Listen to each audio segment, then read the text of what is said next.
윤석열 정부의 그 행태를 보면서 사실 대표인 저에게 뭐라도 주어진다면 사실 해내야 될 것 같다는 생각이 들어서 이 자리에 섰습니다. 우리가 오늘 토론회를 통해서 뭐라도 해볼 수 있는 연대와 투쟁의 구체적인 방식들 이런 것쯤은 하나 오늘 토론회에서 구성을 하고 결의를 하고 이런 자리로 해보려고 생각을 하고 있습니다.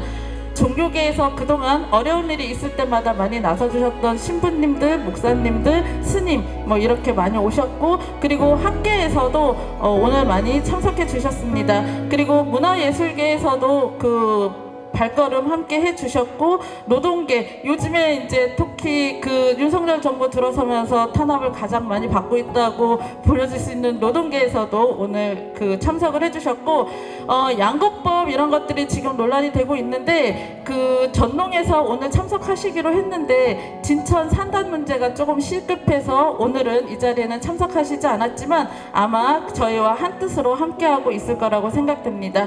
그리고 시민사회에서 여러 단체에서 실무자님과 대표님들 오늘 같이 참석해 주셨습니다. 그리고 통일운동을 하시는 활동가님들도 참석해 주셨고, 그리고 저희의 대선배님들이신, 여기는 원로 인사라고 되어 있는데 선배님들이 함께 오셔서 더 든든하기도 하고 긴장이 되기도 하고 그렇습니다. 그리고 검찰 독재에 맞서서 많이 힘겨울 것 같기는 한데요, 이 법조계에서도 민변에서 많이 참석해 주셨습니다. 감사드립니다. 그리고 정당에서도 오늘 참석해 주셨는데요, 녹색당, 노동당, 진보당, 정의당에서 참석해 주셨습니다. 아마 이따 발언을 하실 때 조금 토론에 힘을 실어 주실 것 같습니다. 그래서 참석자는 일일이 소개하지 않고 이렇게 각 분야에서 많이 총망라돼서 참석되었다는 거 이거 알려드리고 시작을 해보도록 하겠습니다. 뭐라도 하지 않으면 조상님들 뵐 면목이 없고 우리 뒤에 오는 후세에게 고개를 들 수가 없는 지경이라 다들 일어선 줄 압니다.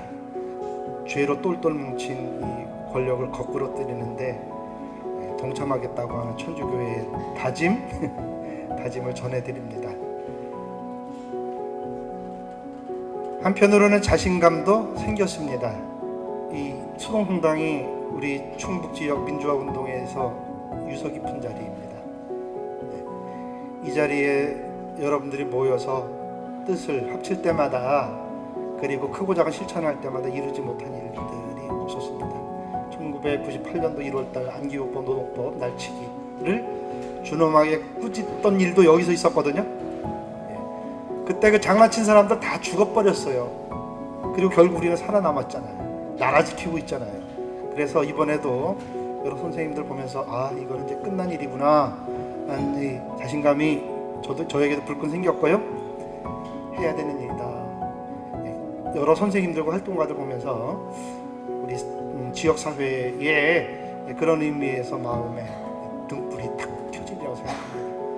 지난 대선 때부터 여가부 폐지 7자 공약으로 성별 갈라치기로 당선된 이후에는 또 노동자 세대 또 온 국민을 갈라치게 하는 이런 윤석열의 선동 정치를 더 이상 묵과할 수 없는 지경이 된 것 같습니다. 오늘 여기에 모이신 분들 면면을 다 보니까 지금 더 이상 참을 수 없고 뭐라도 지금 해야 될 이런 의지로 여기에 앉아 계신 것 같습니다. 그래서 오늘 각계각층에서 더 이상 이 민주주의의 휘태를 막아야 되겠다는 절박한 심정으로 오늘 이 자리를 마련하게 되었는데, 조승래 교수님의 발제를 청해 듣도록 하겠습니다.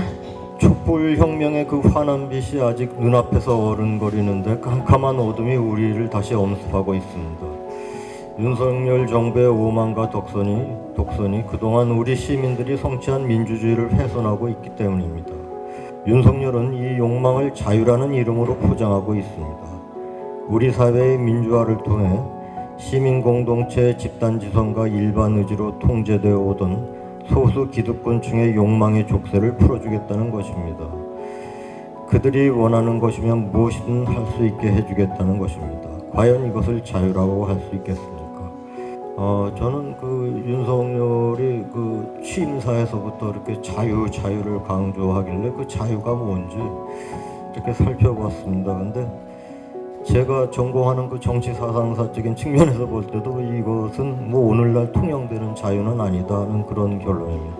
교육부 장관 보좌관도 검찰 출신, 서울대학 병원 사무처장도 검찰 출신.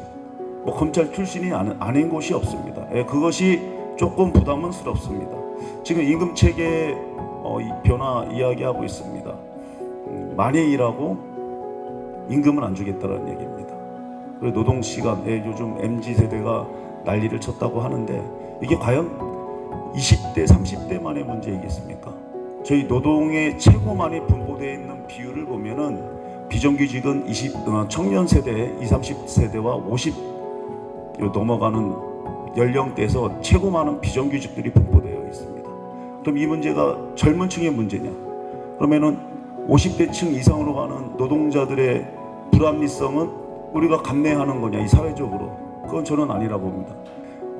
이 노동 문제가 노동자들의 투쟁을 지지해 주지 않는다라고 하면은 단순하게 노동자들의 문제가 아니라 정부 전체 국민의 문제로 아마 직면할 거라는 것을 저는 장담할 수 있습니다. 상당히 분위기가 무르익었지만 언제 우리가 승산 보고 싸우는 사람들입니까? 싸워야 되면 싸우는 거지. 누가 우리 편이어서 든든하다 이래서 배경 갖고 싸운 것도 아니지 않습니까? 당위성이 있으면 싸우는 거지. 그리고 나머지는 역사 앞에 맡기고 우리 갈 길 부끄럽지 않게 가면 되지 않겠나 싶은 생각입니다.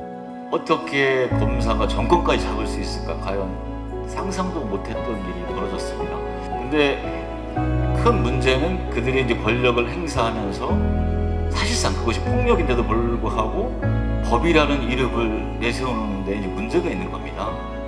또 더 근원적으로 이 검찰 권력을 무력화시키지 않으면 이런 일들은 또 나온다. 결국 우리가 그동안 치료했다가 실패했던 검수완박, 이걸 최종적으로 확실하게 완결하는 것이 정말로 필요하다. 수사권과 기소권을 완전히 독립시키는 것, 이것도 우리 싸움에서 큰 구호로 삼아야 될 거라고 생각을 합니다.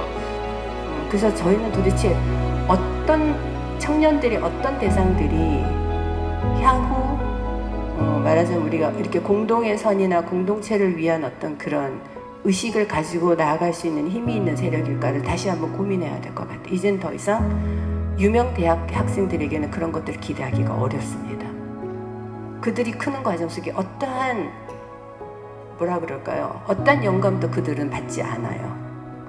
정말로 이 사회의 기득권, 세력의 근거를 묻고 책임을 묻고 이들의 힘을 약화시키는 이런 투쟁을 못한 건 아닌지, 이것이 어쩌면 민주당 정치의 한계가 아닌지 이런 고민을 좀 해봐야 되지 않을까 좀 생각하고 있습니다. 봤던 촛불 이후에 뭔가 새로운 운동 맛이 뭘까? 소셜미디어 태희입니다.